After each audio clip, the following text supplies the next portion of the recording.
looking for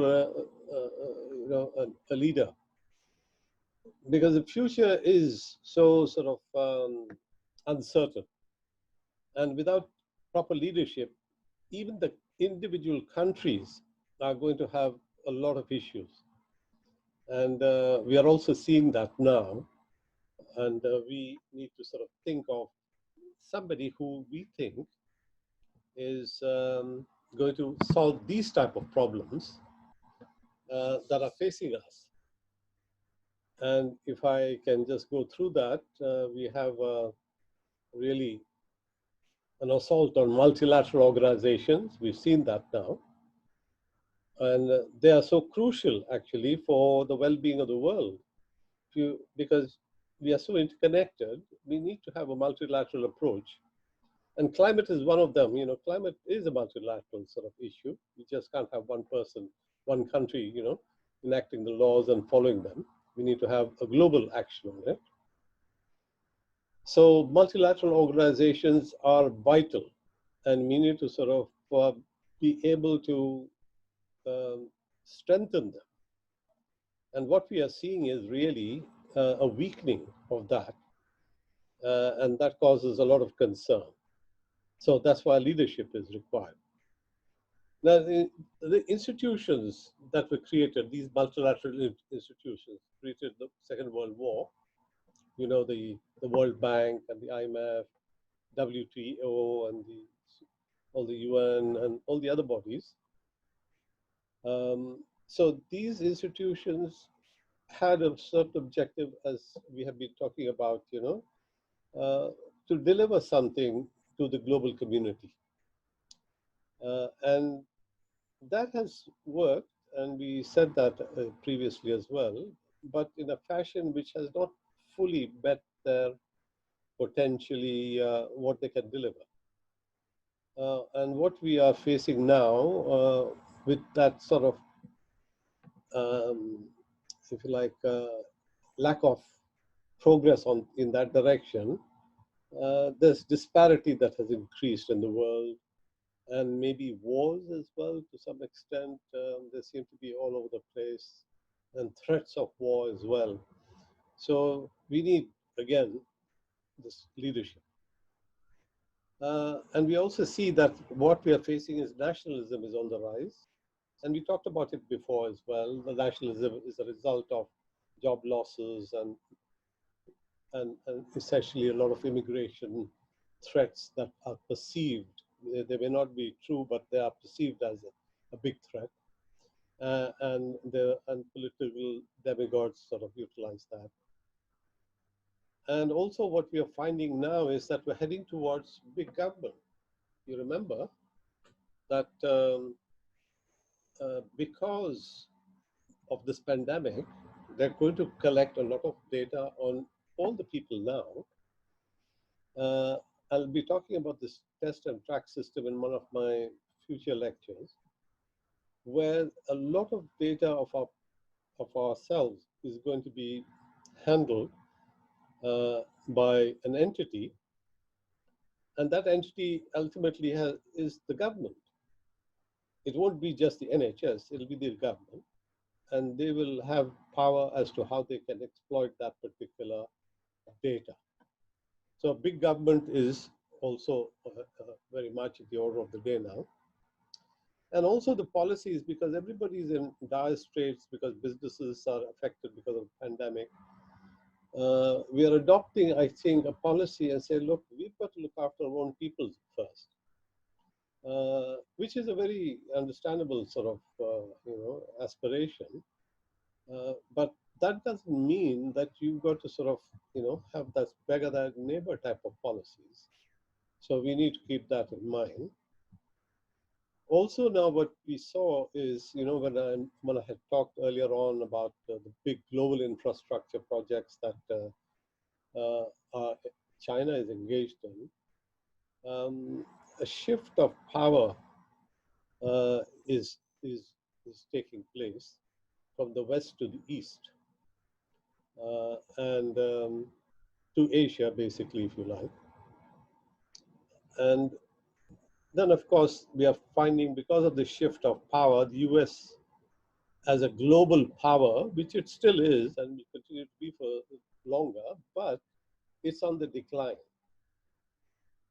So we have to be able to also recognize that, especially in the leadership of issue as far as USA is concerned.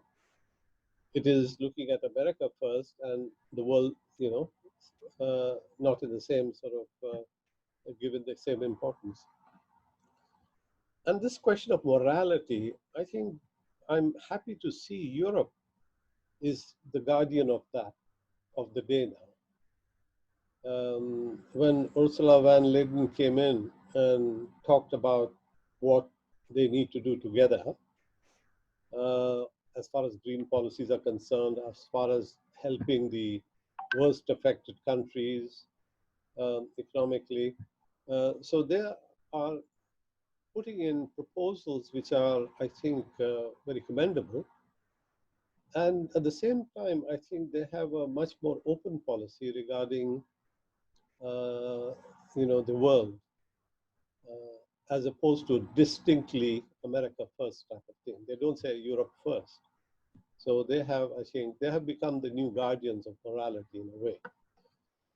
So this is what is facing us, and we are looking for leadership to somehow affect this situation.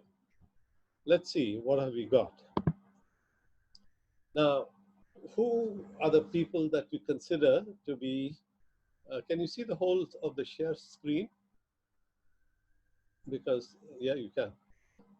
So we have some notable leaders in my shortlist who have enhanced their countries and the world as well. And top of the list I put as Angela Merkel. And why? That big decisions she took about the immigrants, 1 million of them, and how they have managed that. And then this Jacinda Ardern, she has stood out recently because of the tolerance she has shown in community management over there in New Zealand, little New Zealand, that has made global sort of news. Why Imran Khan? Because he's on the accountability track to try and make all the past leaders, at least the two major parties that have ruled Pakistan for the last 20, 30 years, to hold them accountable for the disastrous looting that took place. So here is one leader, finally, who is honest enough to be able to challenge the leadership and bring them to the docks, the court. It's a very difficult task because the whole system has been corrupted. Therefore, he is sort of doing it in the best way he can, and I feel that the aspirations that he's got is very good for the country, and his standing in the world has also gone up because of his issues, that the way he has dealt with them.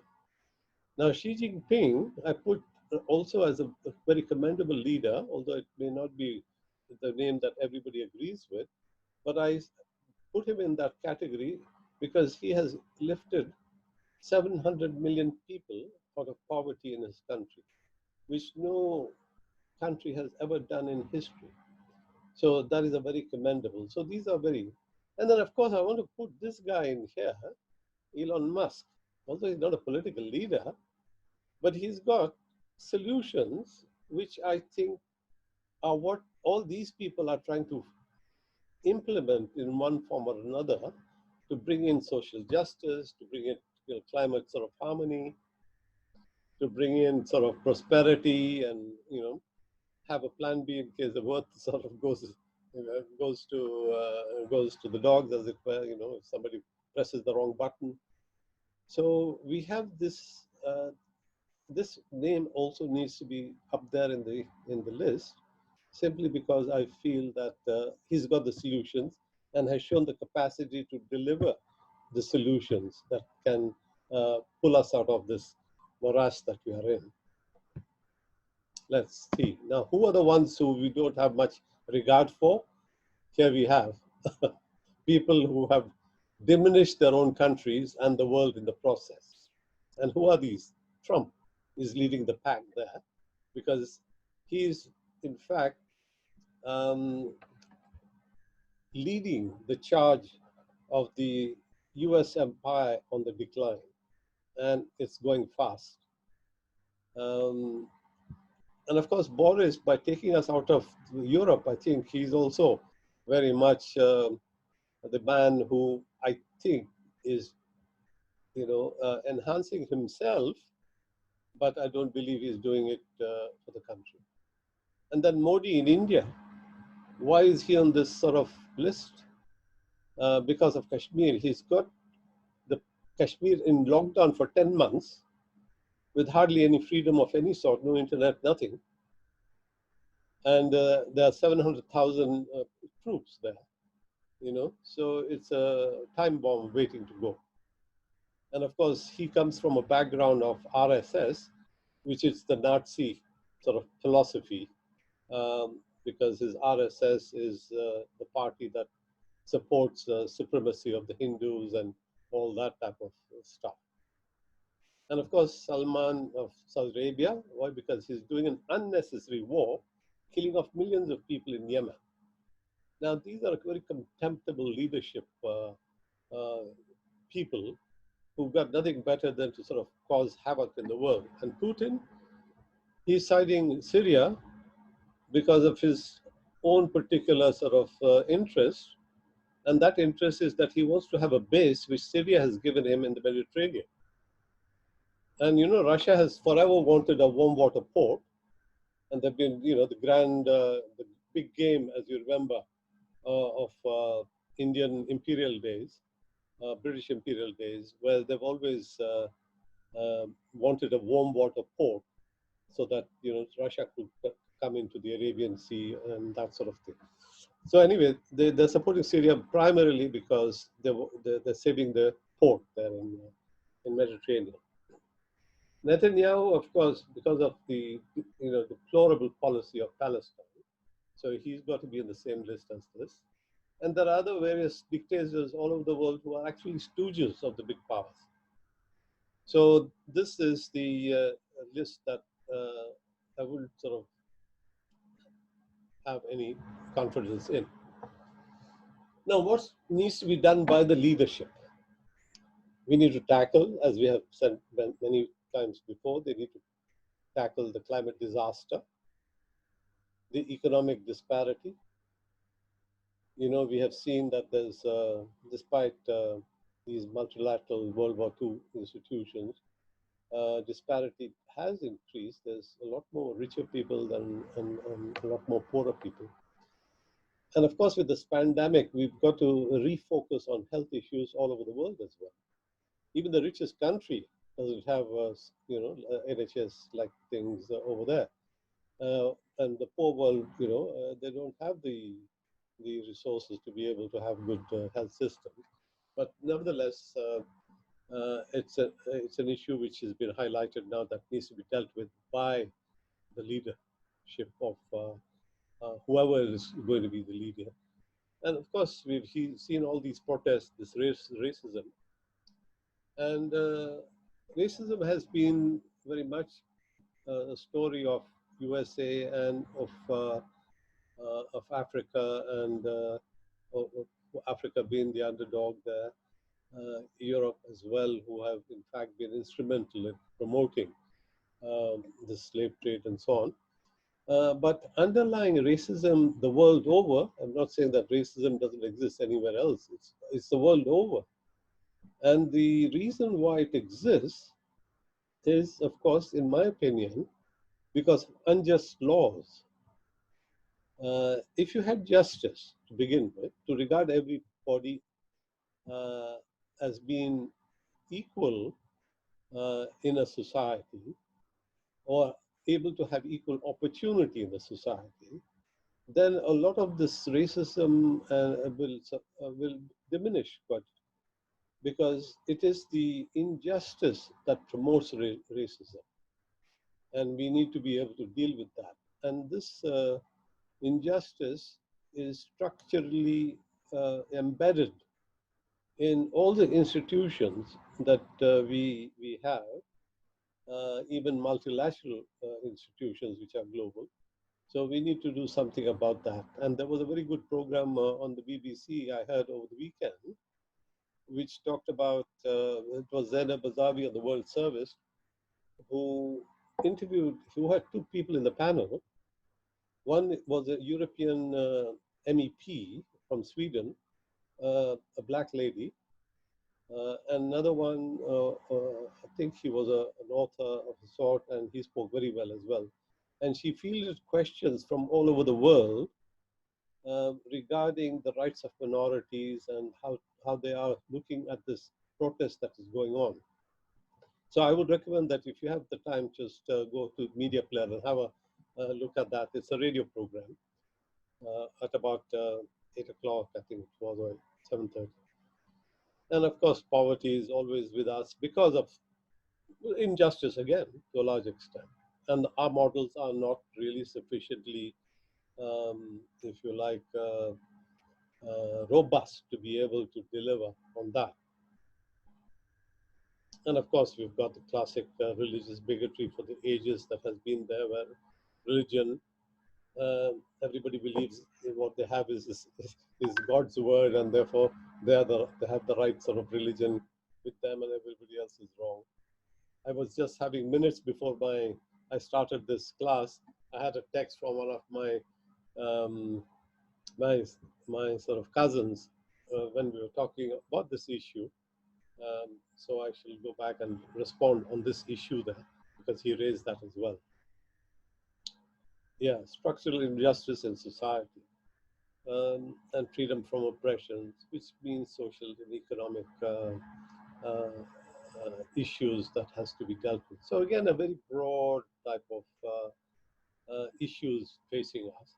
So the leadership has to deal with it. Individual countries and individual leaders are going to do something about it. But the well-being of the world will not just be if you set your own home right. You have to participate in making the world right as well. So that's where I think the global leadership is important. Okay, now how are we going to deliver on this very massive scale of what we have just talked about? Um, and and then I think we can reduce it down to something which is really quite important and can be, in fact, looked at it. And that's the environment. Absolutely important for the whole world, because we're talking about global leadership. We need to look at the global situation oops, as far as that. And the way that we can tackle the climate issue is through energy, because energy is the biggest, if you like, um, uh, resource of the world that can put it right. If you have fossil fuels, of course, we're in trouble, and we've seen that. But if you have green energy, then of course, we're going to have solutions. So energy is vital, because whatever we do, we are using energy at home or at work, whatever, wherever, transport, a humongous amount of, and the global warming, of course, is the result of that pollution that comes about from there. So we need to deal with that. Secondly, this global awareness, if you're talking about global issues, we need to have global awareness. And what I mean by a global awareness is that people should have the access to information.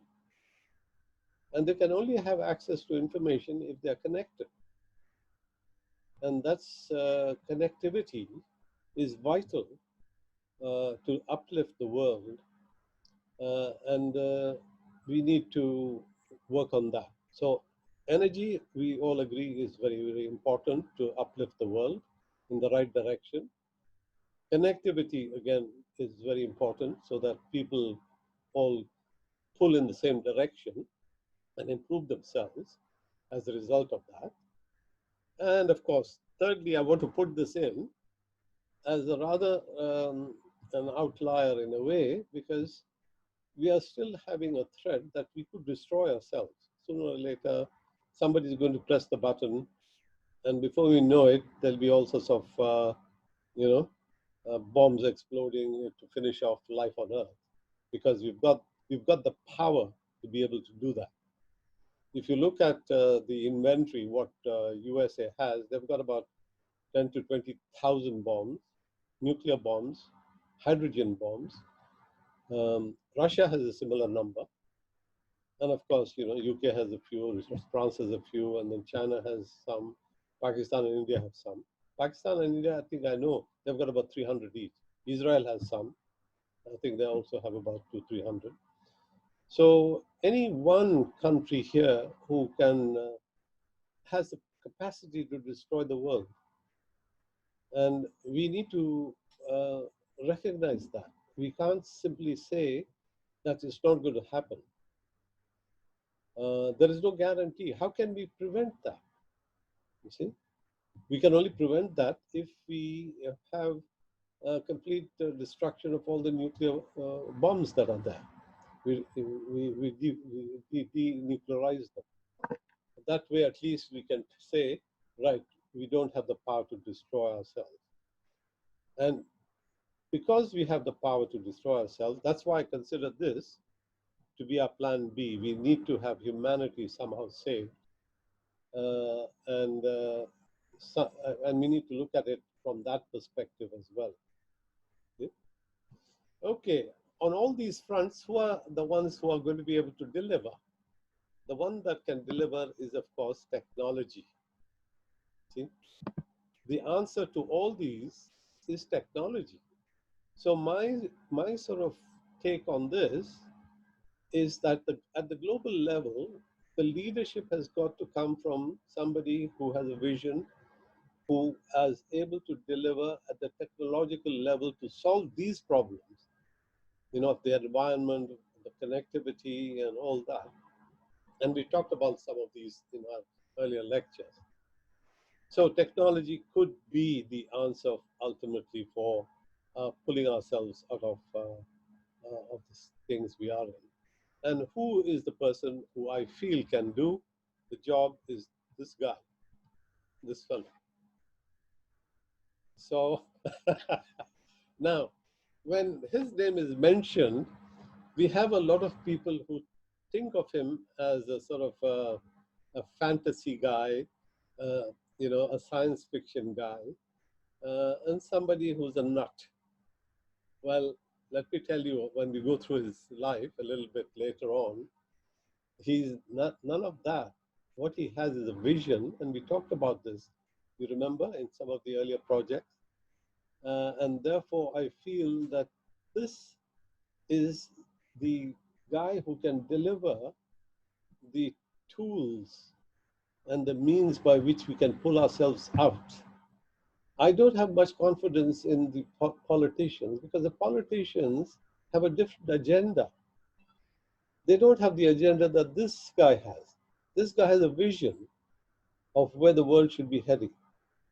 And we'll see that in a moment, but how he is. So he can be regarded as the 21st century Howard Hughes, Rockefeller, and Steve Jobs, all rolled into one dynamic package. I thought that's a very apt description. I pulled that out. Because you remember these guys, they were also very visionary in their sort of approach. And of course, he's the one who made big bucks out of fossil fuels. And Steve Jobs, the iPhone guy, and Apple. So he has certainly made a lot of difference as well. So if you take all these guys and put it into one, I feel Elon Musk defines himself well in that category. And also Elon Musk has this hunger for global change. See? Now, if you look at some of these people, even Howard Hughes or Rockefeller, they are interested in making lots of money. This is the big difference. And if you look at Branson today, he's interested in making money. He's not interested in the well-being of the world. Okay, it could be as a secondary or third sort of consideration for him, because he sort of puts out a little money towards some research projects. but his main theme is making more money. And the same thing with Amazon guy, Bezos, who's the richest guy. And if you take even Warren Buffett, who's also a very rich guy, these are all guys who are geared towards making big money. Their vision of the world is not the one that Elon Musk has. He wants to better the world, and he's delivering on that front, as we shall see. So his ideas were considered crazy by everyone around him. New frontiers as he continues to improve the world and technology. I can't see all of that. Let me put it down there. Okay, there we are. Okay. Around the way has opened up new frontiers as it continues to improve the world with the aid of technological advancement. And we had some lectures before as well on some of the individual projects. So his goal is to make the world a better place to live on, and has expanded to encompass the whole universe. I mean, when you talk about ideas, he talks about grand ideas, including the possibility of supporting human life on Earth, which is, I think, Plan B. Of course, I think the Earth should have a plan. So here we go. So we have the tools that are available already. The tools are, see, technology has the answers to all those questions that we raised earlier on, concerning the poverty, of health issues, this, injustices of one sort or another. Those sort of issues are all linked ultimately to the fact that they don't have the means to better themselves easily. So the tools that are available in the absence of political leadership, we turn to one outstanding visionary, that's him, okay, who has shown that he can deliver on Tesla cars. We already had that big lecture with us. His company is valued at more than all the automobile companies of the world to put together. Just his one company. And why? Because it's all electric. And people feel that he's on the right track and he will deliver on that, and he is delivering. And the successful space launches, his reusable rockets, you remember in our earlier lecture we talked about that. So he's got the means for getting us out of the orbit, out of the terrestrial sort of situation. And of course, he's going after, grand ideas. He's also put an application to UK to provide them with the green energy, because he's got these powerful, battery technologies that he's so far ahead in. So some more little comments about him. He is regarded as a sort of startup guy. So he's regarded as a futuristic, same thing. He's got other projects which I haven't mentioned all of them. We'll see also some of them, how they came about in his life. So it's a guy who has a vision, and I can't say often enough that that vision is something wholly I support with all my heart, in fact. That's the guy. Now, where does he get some of his ideas from? I don't know whether you remember this book called The Hitchhiker's Guide to the Galaxy. uh, and, and the question is posed in that book. You remember, it says, what's this all about? The computer is very powerful, and he's asked the question, what is the life all about, and what is it? And after 7.5 million years of computing, trying to find, working out the answer, he comes up with a figure. And that figure, it's called 42. So, so it's quite astonishing type of book anyway. The book is all about so many, being able to have aliens and all that. Okay, some of the questions we have posed in our things there. So the computer gave this answer, when he was asked a question about what is life and what is meaning of life and so on. So it says, the problem with you all, he says, to be quite honest, is that you really don't know what the question is. I thought that was hilarious. The question that we pose to him, he says you don't know what the question you're asking. Anyway, Elon Musk, his comment on that is he highlighted an important point, is that a lot of times it's the questions is harder than the answer. And what that means is we don't ask the right questions. You see, the moment we are able to ask the right question, then we have an answer. Now think about that, because that is really quite a interesting sort of thing to think about, you know. And quite often we already know that if you have a question sufficiently well sort of framed, then the answer is also, you know, quite likely to be had. So asking questions is very, very difficult. You know, I had a chance to talk to my old school, and I didn't mention this, but there were a lot of boys sitting around, and I was supposed to, you know, give them a piece of advice. And it came to me later on, the best thing I could have told them is, while at school, ask the questions. The example that I can give of that little advice is, you know, there was a physicist called Richard Feynman. Has anybody heard of him? Yeah. Yeah, he was a fantastic physicist, Nobel Prize winner. And his mother, when he was young, she didn't have much education. So whenever he came back from school, the mother asked him, when I read that book, I found this to be a fantastic sort of revelation for me as well. So the mother asked him, says, did you ask a question in the class? And of course he said no. And she would ask him every day, till finally he said, oh, I've got to get my mother off my back, so I'll ask a question next time. So when he was at class, he was trying to think, he said, what to ask, and he couldn't, because he wasn't, in fact, following the classes too closely. So he didn't know what to ask.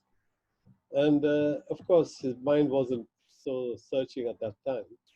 And then he started to follow the lessons very closely. And finally, he said, I've got a question I've got to ask now. See? And then when he asked the question, he was very happy to come back and tell his mother. I said, yeah, I did ask the question. And from that point onwards, he became the Nobel, laureate physicist, one of the top people in the world. And he says that was the turning point in his life, you know. And I think it's a very, very interesting example. So asking the question is not that easy. The right type of question. Okay, so here again, he's reiterating that the three areas that are fundamental to his vision is this connectivity, the internet, the global one, the clean energy, which is that embodied in the Tesla, and of course, the space. And we talked about this in our earlier lectures. This is the vision he has, and that vision is what he wants to deliver on, and I believe he can. So he's saying to improve the world with the aid of technological advancement. So I have a lot of confidence. In fact, you could say that the progress that we have made today is 90% because of technology, that people have just sat down and come up with solutions which bettered our lives. And of course, the type of disparities and all that we find now is because of bad management of this technological ability that we have. So we need to have the right tools, first of all, available, and good leadership. And that's why I'm talking today about having the right tools at our disposal. And this is the guy who can give us the tools that are necessary on that grand scale. So here's saying, And he's gone through, he didn't have an easy life in all the projects that he's undertaken, but he has persisted. When something is important enough, you do it even if the odds are not in your favor. And that's important because we always try to play safe in our lives. And to be able to have somebody who can take a risk, uh, because even though the odds may be low, uh, yet it is the path that you have chosen which matters. So sooner or later you'll succeed. So that's a very good advice. Yeah, risk taking. You see, you need to have the confidence to be able to take the risk. There's quite often, we are averse, risk averse. In fact, all our life, I think we are told that, you don't take risks because it's sort of it's bad for you. And of course, if you go into the financial world, they are risk averse totally. And that's why they want to maintain the status quo. Yeah, well, this is early life. Just imagine a guy like this becomes Elon Musk of today. Born in 71 in South Africa. He has Dutch ancestry of a sort. Uh, the mother is Canadian. Taught himself computer programming at the age of 10, which is, astonishingly smart by himself. And by the age of 12, with his brother, they put together a computer program, video game, which they sold for $500. So already, before he was even a teenager, he was able to get into delivering what his abilities could. So it's a very good beginning in a way to show that this gives him the confidence, this gives him the ability that he can do it, and he's off. This is a school he graduated in Pretoria. Oops. And then he immigrated at the age of 17. He left Pretoria, South Africa, because he didn't want to serve in the South African military service, because he said that South Africa was, not dealing with the local people in the way that he wished to have them treated. So he moved to North America, and the way he moved to North America is through his mother's sort of thing, because his mother had Canadian nationality. Yeah, that's her. Um, and because she was Canadian, he was able to apply for nationality and managed to get it. In fact, this mother is still a model. She models clothes. I think she is about 70 years old or even more. I saw her on the type of catwalk, I think. Quite a sort of a lady herself. He did a course in Canada. He got two of his. Uh, he was doing two, one economics and one physics. He got both at the undergraduate level. Then he transferred his studies to the University of Pennsylvania. That's how he came into USA by the age of 19, I think. My mother is a dietitian and a model, father a mechanical engineer. I'm so sorry, I've got another Zoom, but thank you so much for an interesting lecture. Okay. Thank you. Bye bye. Bye bye. Now what we had is he moved to Kingston, from South Africa, and Queen's University, and, but he wanted to reach the USA because he thought that's where all the actions took place. Yeah, Nimi, you want to say something? No. Okay, and for a while he registered for a PhD in physics, but he promptly left that and said, look, he wants to go into business.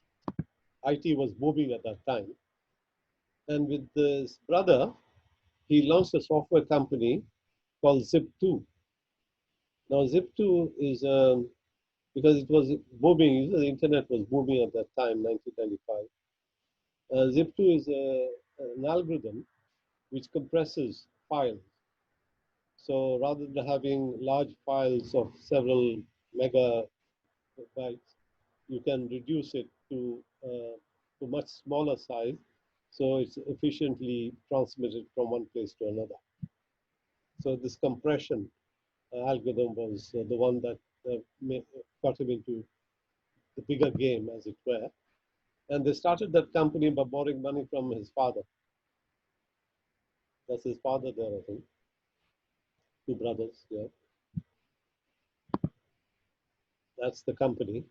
And this company started to have clients because, clients like the Chicago Tribune and the New York Times, because they had lots and lots of print data which could be compressed and transferred over and made as accessible to people very efficiently. That's another one of his clients. So Zip2, you can see, is starting to make headway. And then he made these online guides as well, using that technology. And of course, then he sold that along with his brother to Compaq. Compaq, was a computer company, and they bought it for 307 million, which is quite a hefty price. Shafiq, Yep. sorry, I'm going to have to leave early. Can I pick up the rest of it on the recording? Yep. I'm so sorry. Thank you so much, everyone. Bye. Bye bye. Then Ross, have a good day. Thank you, and you. Yeah. Bye. So he sold it off to Compaq, and Compaq, of course, is still a small company compared to some of his enterprises. So he has moved in the right direction, and he got something, out of it. He didn't get all of the money himself. He got some stock options as well in Compaq as well, I think. So he got something like 22 million. So from starting off with $500 for his game that he sold, coming up to 20 million, very early in life, hardly in his 20s, under 30. And then he bought another company called Exxon, which had to do with financial sort of activities.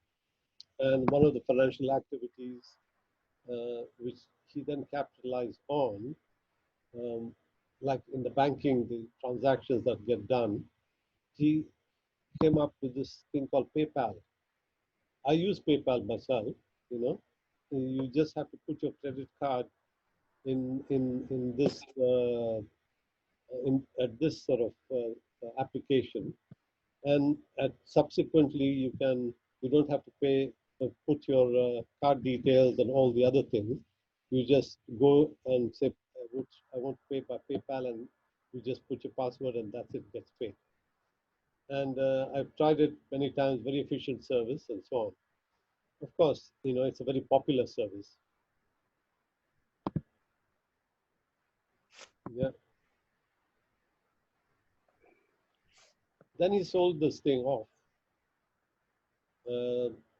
to eBay, and his fortune started to grow. You can see 165 million.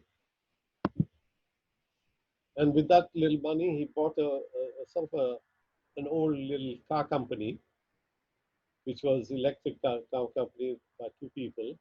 But then he turned that around into something which was quite phenomenally successful, all because of him.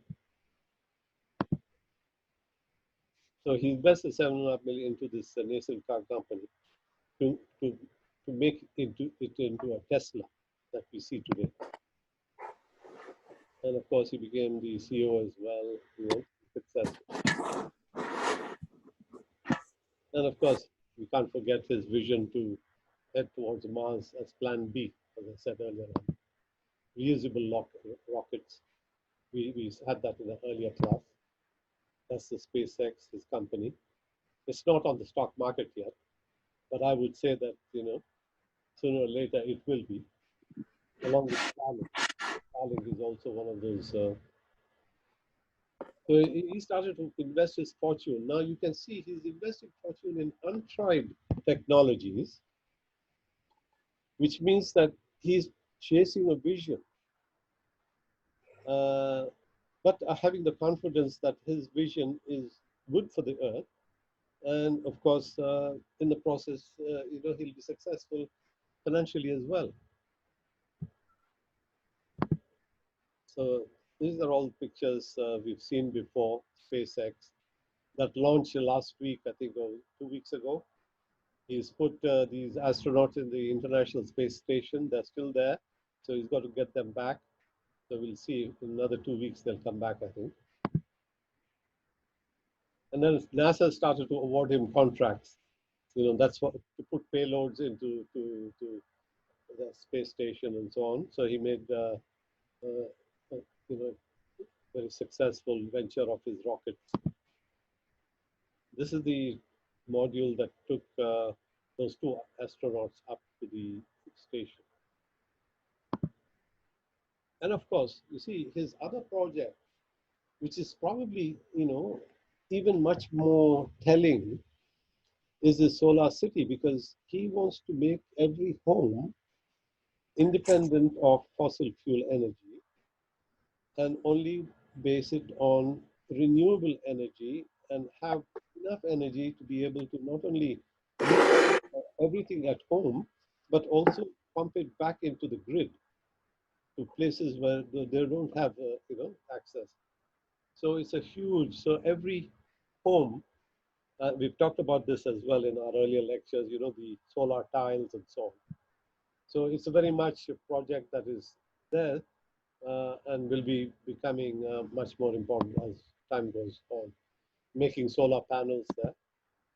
Now, this is the thing, the house is collecting the energy and then powering the cars and sending it back to the grid. Shafiq, I'm sorry, I'm going to have to go as well. Apologies for that. Interesting. I have to say, I'm not sure I agree with you that he's the leader we're looking for, but we can debate that. I think he's part of the solution, but I don't see him as being the person leader we're looking for, because I think we've got. I think a lot of the problems that we have got are fundamentally political problems. The technology, I think, exists, anyway. I mean, we have got the ability to deal with world poverty if we had the political will to do it. So I'm not entirely sure I can see Musk as being the savior, but it's an interesting approach, actually, and I'll give it some. It's food for thought there, actually. Yeah. But apologies, I'm sorry, I'm going to have to duck out. Yeah, no problem. Just very quickly, what I want to say is that I'm looking for qualities in a person who has world leadership sort of vision, and sooner or later he will be much more prominent in that role of his. And those people whom we consider to be our national leaders, because their sort of remit and perspective is so narrow, they're going to start coming into his orbit. And that means there'll be a change effected by him through these people who will become part of his grand vision. Like, for instance, when we talked about Labour put out the policy of free internet, you remember? Yeah. Of the election. And at that time itself, I gave a class saying how that can be brought about is through the Starlink. The Starlink will make it so affordable to have internet even in the central Congo, if need be, without much infrastructure, just having a little dish, and with these satellites, see? So we have the tools that will bring about the big leadership as well to try and promote his vision. And that's where the effective change, I believe, is going to happen. Okay. Yeah. Interesting thought. I'm sorry, I'd love to debate it, but I'm afraid I've got to go. I'm sorry, Shafiq. Yeah. Bye, everyone. See you next week. Right. Bye. Bye. Right. That's basically talking about the solar tiles. You remember we covered that in one of our earlier lectures. The Solar Tiles is also a company that's there in the pipeline. It's already delivering. And this is the big sort of energy storage components of his grand program. This is in Australia. They capture the solar energy and store it in these batteries here. And these can sort of store enough to supply a small little city, you know. So the tools he's researching on and delivering are coming to fruition. And this is why I think we should be excited about all this. Well, I'll skip that because that's just a little bit more detail. Solar City, yeah. I'll also not mention about Hyperloop because this is one of those projects which he has. We'll talk about it in another class.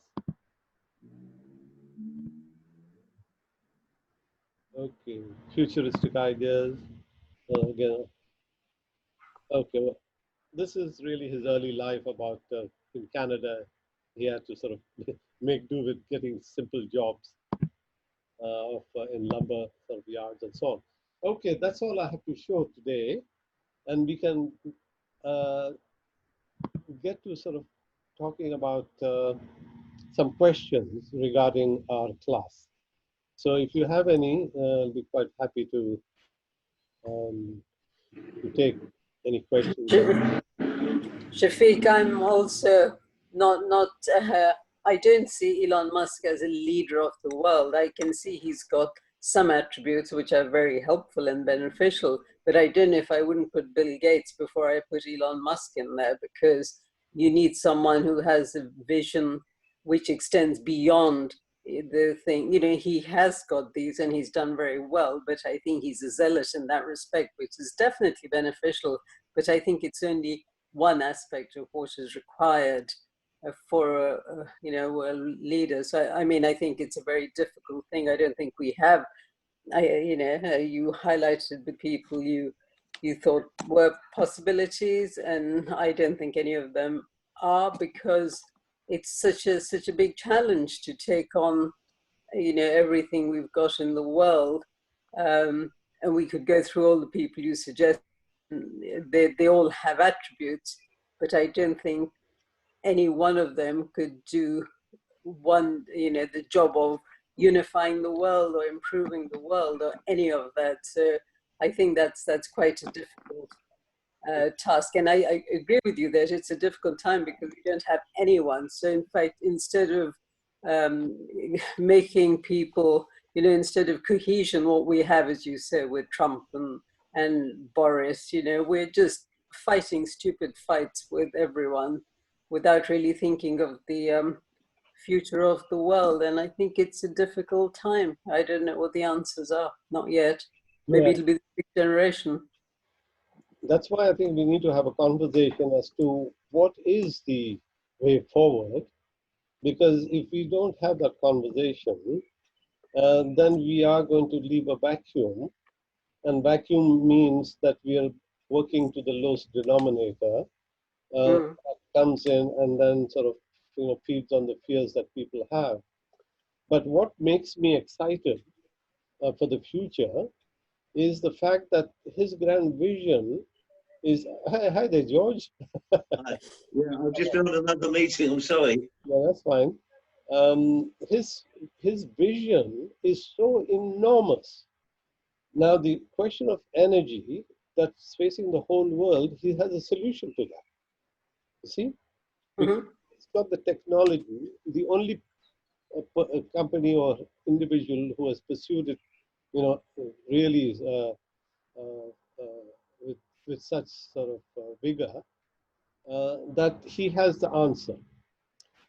Now, the next one is about the connectivity so that he can reach people wherever they may be, not through the local service providers, but by having a global internet. So the governments will naturally have to look at him in a much more important way, where because of his tools that he has at his disposal, they can bring that in, like Labour wanted to bring in free internet, right? Now with Starlink, you can bring in practically free internet, to the world, if you like. And if you take away the big companies who dig up all the roads and this, that, or the other and make big bucks for their shareholders, and replace it with the Starlink type of approach, where the costs are going to be minimal, and affordable for everybody all over the world. So governments are going to be interested in solutions like this, and therefore he will be in a position to call at least into being the right type of policies for that to happen. That's why I look upon it not as a classic political leader who just talks, rhetoric and that's it, but rather who is able to deliver tools which countries will use. Like Europe, we talked about, they're going to spend 1 trillion in bringing about green energies in Europe. And to bring about the green sort of policies, this type of approach has got to be taken. And that's why factory, they're looking at even a factory, from what I heard, to build a gigafactory here in UK, and maybe another one in India, another one in Western China, so on, so it goes on.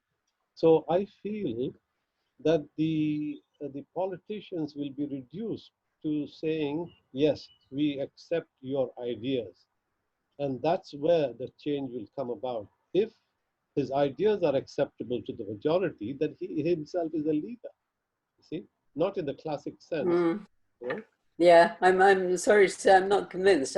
I can see his strengths, but I think they are limited and very important. But to be a leader, a political leader, I don't see that he, even by all this improved technology and dealing with climate change, that necessarily deals with, racism or immigration or poverty in the third world or any of that, because we've got so many social issues as well and I don't accept that just sort of giving everyone money is going to get rid of all those problems. I just don't think it is. I think we've got many challenges. I think Pamela wanted to say something.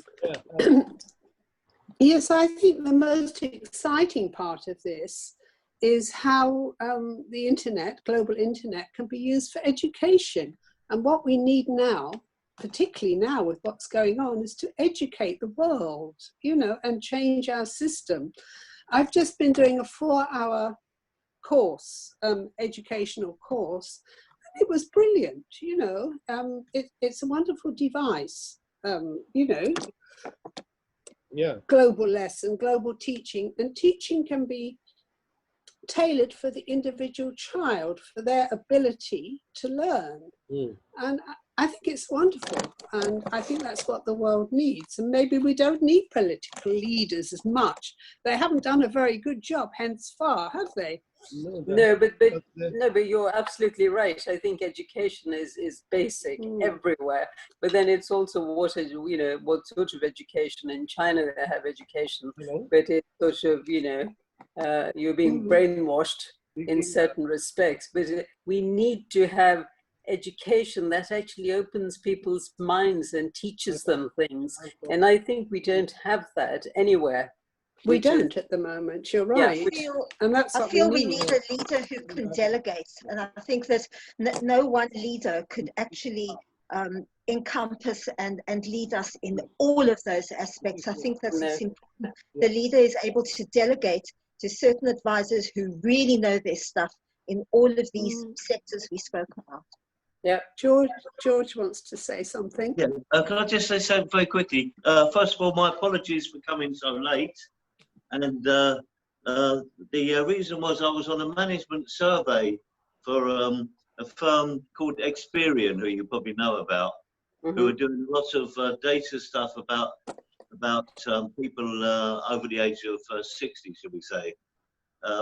And one of the things they came up with about, apparently in Sussex, the University of Sussex, they're going to have joint classes with, shall we say, older people and young people can actually go to class together, and also the flats that they're building for the students are apparently going to be integrated with also flats for, shall we say, over 60s, which is quite interesting.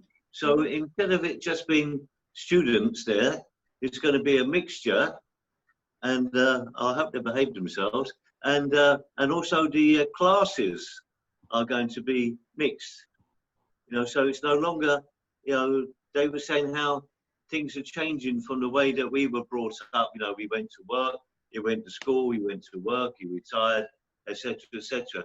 Apparently now it's all, whether it happens or not is another thing, but apparently it's getting quite flexible. It was quite an interesting, this thing that I'm involved with is over 3 days. It's for Open Age in Westminster. Open Age is very similar to University of Third Age. And there's about 8 of us on this thing, giving our thoughts and listening to what they're saying and commenting on it. But apparently they're gearing up for, and apparently we've lost 5 years in life since the Conservatives have been in, and now they're gearing up to bring this 5 years back. You know, this is entrepreneurs, basically philanthropists, I think, who are working, trying to develop some new model of life. You see, can I go back to that question that was raised about, are we able to ask the right question? I mean, that's a very important sort of, I thought, statement. How often do we ask the right question? And how do we arrive at that right question? Because can you give some examples, Shafiq? Like what? Yeah, well, for instance, if you have a problem with even, say, racism at the moment, right? The questions that we are not able to ask at the moment, really, because we get lost in statues, we get lost in, you know, whatever little personal experiences we have of prejudice and so on. So the question really that needs to be asked is of injustice. And in the eyes of the law, are we giving the rights to everybody in the country? Be it social, economic, educational, whatever rights that they're entitled to, are we delivering on that? Now, you know, this morning, I think I was listening to radio, and I think there was, something slipped my mind anyway. So coming back to this notion of asking the right question, the question really is, racism is a rather diffuse type of word, but in terms of having to deliver something to the people, what we can deliver is to enact the laws which are fair. Yes, I come back to that question that I had lost in my mind just now. There have also been half a dozen reviews and reports that were commissioned by the Tories and even by the Labour to bring about legislation to correct the situation in the country. And yet Boris announces another commission, which is another eyewash, and to kick the ball into the long grass. You see, it's again the question.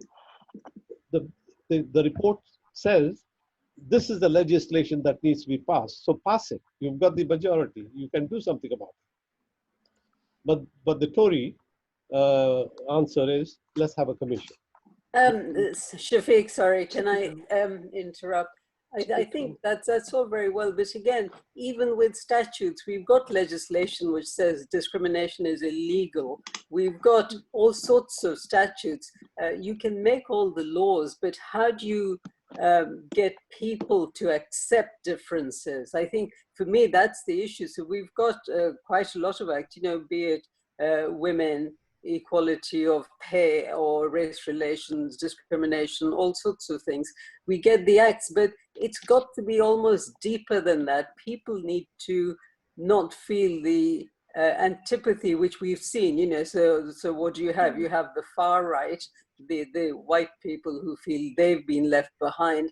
They start fighting because they think somehow they're being left behind at the expense of these other people. So I think, of course, you should have all the legislation to protect everyone, but how you use it and whether you can actually use it, even if you do, that doesn't mean you've got harmony in society, because many people are just not prepared to accept it. And I think the only way that would happen is what Pamela said, which is education. If they're taught right from the beginning, everyone mixes with other people and understands each other, then it would work. But I just don't think I know David Lammy was saying that, and he's a lawyer as well. I know that, but it isn't just statutes. We need something different, and I don't know what that is. Yeah, well, that different, I feel, is the justice that needs to be delivered at the social, educational, economic, whatever level.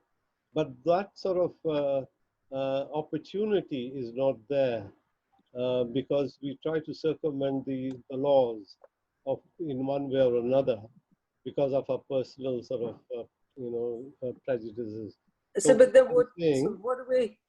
are we saying there needs to be positive discrimination? Because no one's meant to discriminate against anyone anyway, but to get recognition for some people, it almost has to be positive discrimination, that they get ahead because they've been pushed forward rather than because everyone gets an equal chance. If you take the case of this Windrush, for instance, now these people have been living here for 30, 40 years, whatever, when they came in, and yet they have been sent back, at a moment's notice, because the law says if you don't have a piece of paper, then you have to sort of, go back.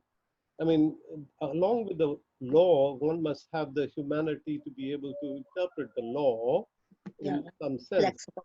And absolutely, we have courts. The courts are supposed to, the law is an ass, as they say, but the judges are the ones who interpret the law depending on the context.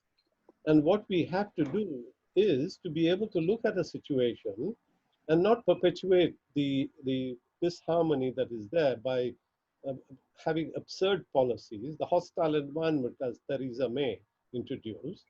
So what we have to do is to be able to have an understanding approach to gross mismanagement and hide behind the law saying you don't have a piece of paper. Yes, but okay, so going back to Theresa May's hostile environment, obviously there's no fairness or any explanation, justification for it. But having said that, why did she feel compelled to do it?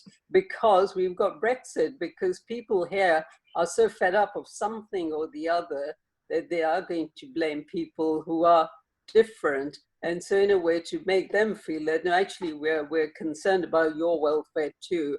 And so we're going to do something. That you get that sort of a situation when you've got a sort of extreme reaction to immigration. It's always a bit extreme because no one thought about it when they were permitting people to come from everywhere, different cultures, different religions. And, I'm sure if you ask all these people, they'd say, well, no one really asked me what I felt about my street being all Eastern European or all Pakistani or all Indian or whatever. And they're the people who are now feeling very unsettled as well. So that's where we have a big conflict between them and other people. So I think it's a very difficult situation. I don't think it's easy.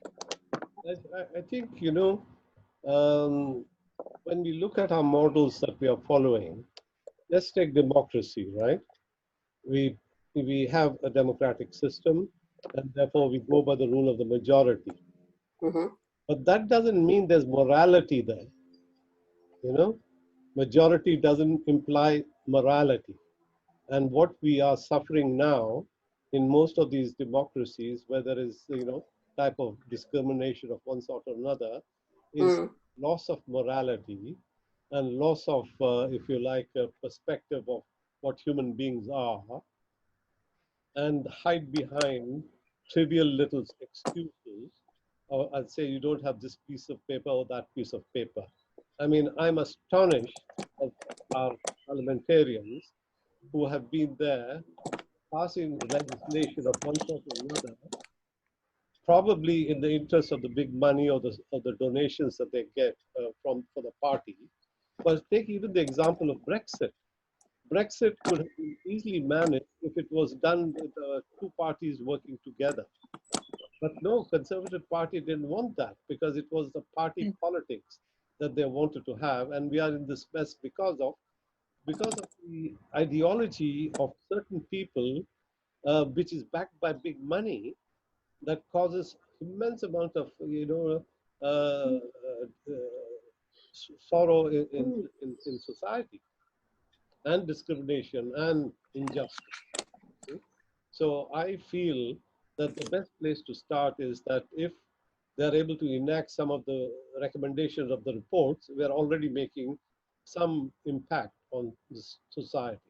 And I think that's high time it was done. I do feel it is a difficult situation because in this country we've got such diversity in cultures and races that, for example, when you look at somewhere like New Zealand, you know, people are, there's not such disparities between people.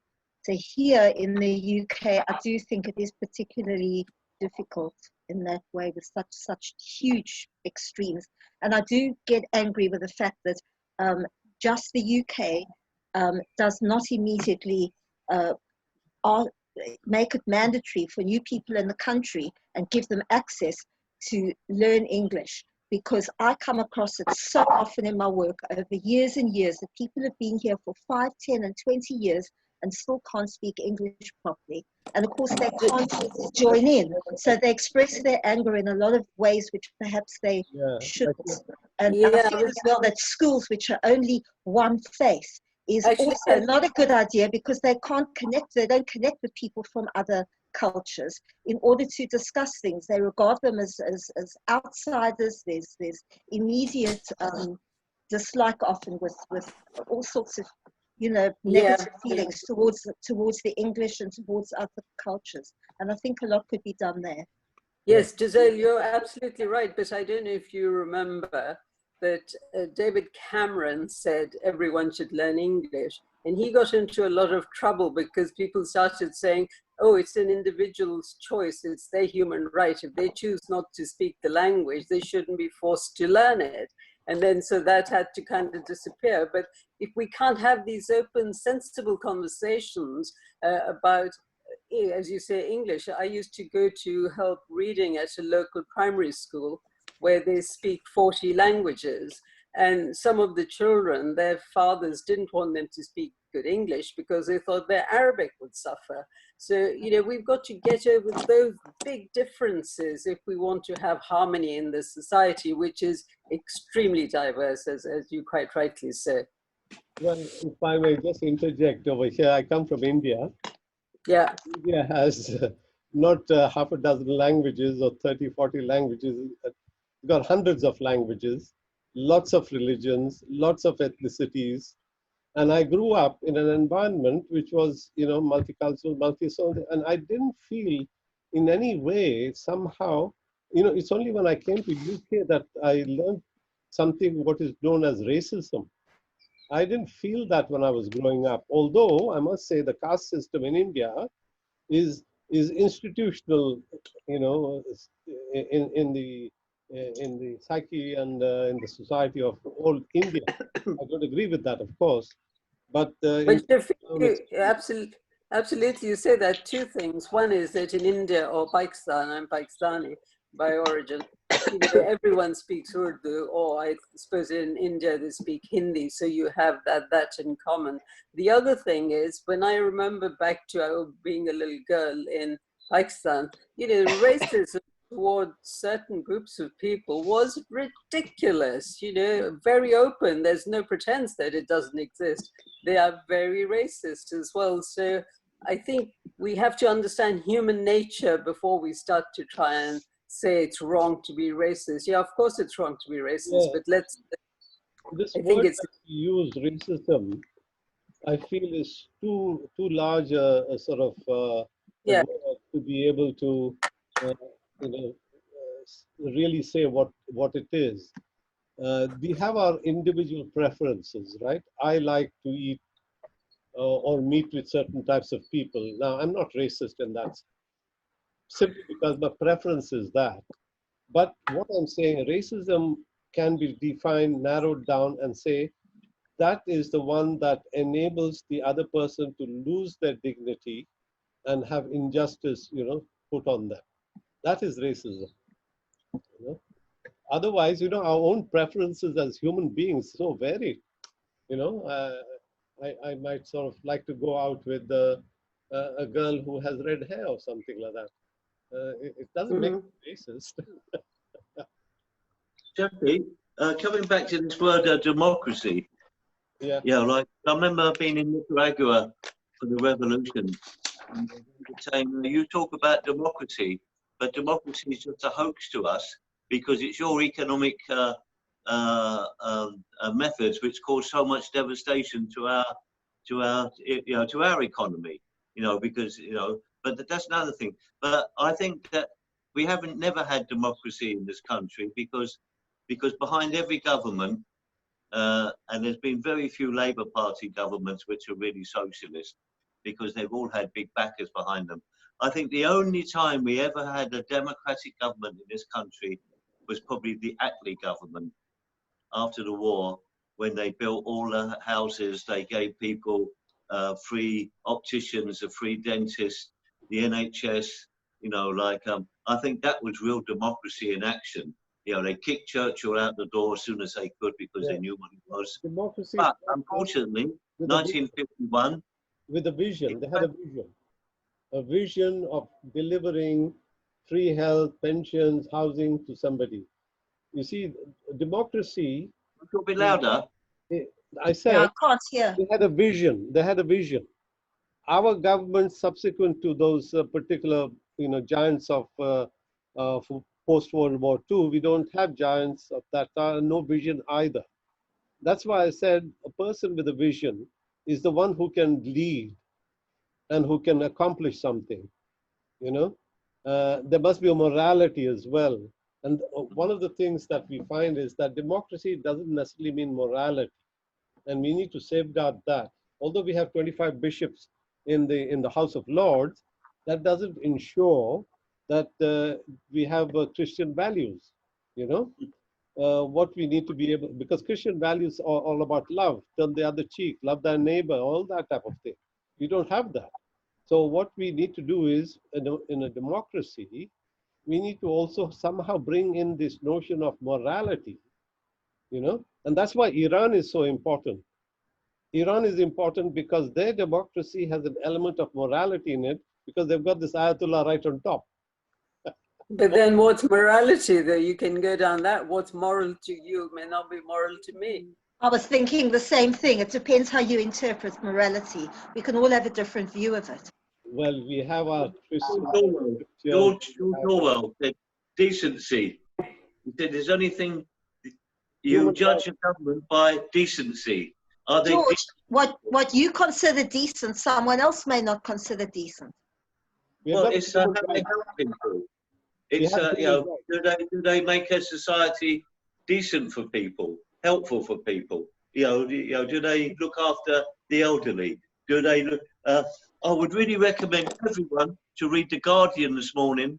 There's an open letter by Marcus Rashford to the government.